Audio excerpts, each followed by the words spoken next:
नमस्कार दोस्तों, मेरा नाम है अतुल श्रीवास्तव और स्वागत है आपका नेक्सस जीएस में। आज का जो हमारा टॉपिक है वो होम रूल लीग आंदोलन है। और होम रूल लीग आंदोलन से संबंधित जितने भी प्रश्न बन सकते हैं आपकी परीक्षा में, वो सारे के सारे आपका इसी वीडियो में कवर अप करा दिए जाएंगे। एक रिवीजन बेस बोला जा सकता है कि रिवीजन के लिए आपका ये वीडियो होने वाला है। तो अप्रैल 1916 की बात है तिलक ने, और सितंबर 1916 की बात है एनी बेसेंट ने अपनी अपनी होम रूल लीग की स्थापना की। तो पूछा जाता है कि तिलक साहब ने होम रूल लीग की स्थापना कब की, तो अप्रैल 1916 में। और एनी बेसेंट जी ने कब की, तो 1916 में। बेसेंट ने कॉमनवेल्थ और न्यू इंडिया तथा तिलक ने मराठा तथा केसरी के माध्यम से अपनी अपनी लीग का प्रचार किया। ये भी क्वेश्चन पूछा जाता है कि कॉमनवेल्थ और न्यू इंडिया किसकी है, तो एनी बेसेंट की है। मराठा और केसरी किसकी है, तो तिलक की है। तिलक द्वारा स्थापित जो होम रूल लीग है उसके प्रथम जो अध्यक्ष थे जोसेफ बैप्टिस्टा तथा सचिव एन.सी. केलकर थे। ये भी पूछा जाता है कि होम रूल लीग के जो प्रथम अध्यक्ष थे, जो तिलक द्वारा स्थापित होम रूल लीग था उसके जो प्रथम अध्यक्ष थे कौन थे, तो जोसेफ बैप्टिस्टा थे। और जो सचिव थे वो आपका एन.सी. केलकर थे। जबकि वहीं पे अगर हम लोग एनी बेसेंट के बारे में बात करें तो एनी बेसेंट द्वारा स्थापित लीग के जो सचिव थे जॉर्ज अरुंडेल थे।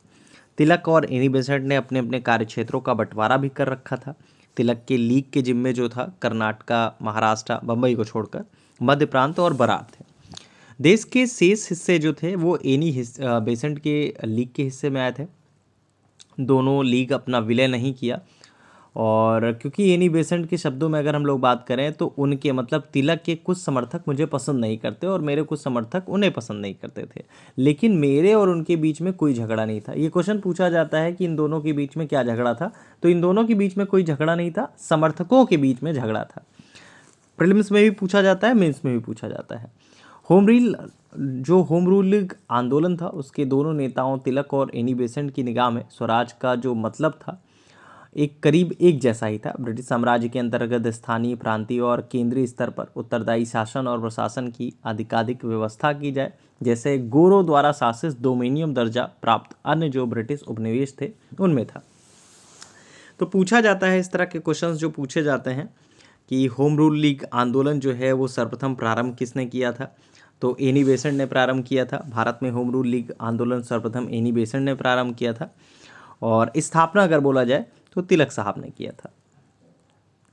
इसके अलावा एनी बेसेंट के बारे में स्पेशली पूछ लिया जाता है कि किससे रिलेटेड रही हैं, तो गृह शासन आंदोलन, मतलब होम रूल लीग को ही गृह शासन आंदोलन भी कहा जाता है।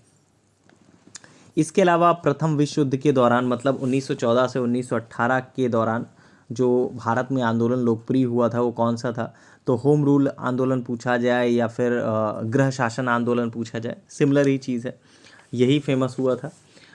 इसके अलावा जो एग्जामिनेशन में पूछा जा सकता है, फेबियन आंदोलन के प्रस्तावक के बारे में बात करें तो फेबियन आंदोलन का जो प्रस्तावक था वो आपका एनी बेसेंट थी। चलिए, होम रूल लीग आंदोलन से रिलेटेड जो भी क्वेश्चंस पूछे जा सकते थे वो आपका बता दिए गए हैं। हाँ, एक पॉइंट ये भी है, एनी बेसेंट जो है 1847 से लेकर 1933 तक फेबियन आंदोलन की प्रस्तावक रही थी। चलिए, होम रूल लीग आंदोलन से रिलेटेड जितने भी पॉइंट्स पूछे जा सकते थे उनका एक प्रॉपर रिवीजन 5 मिनट के अंदर करा दिया गया है।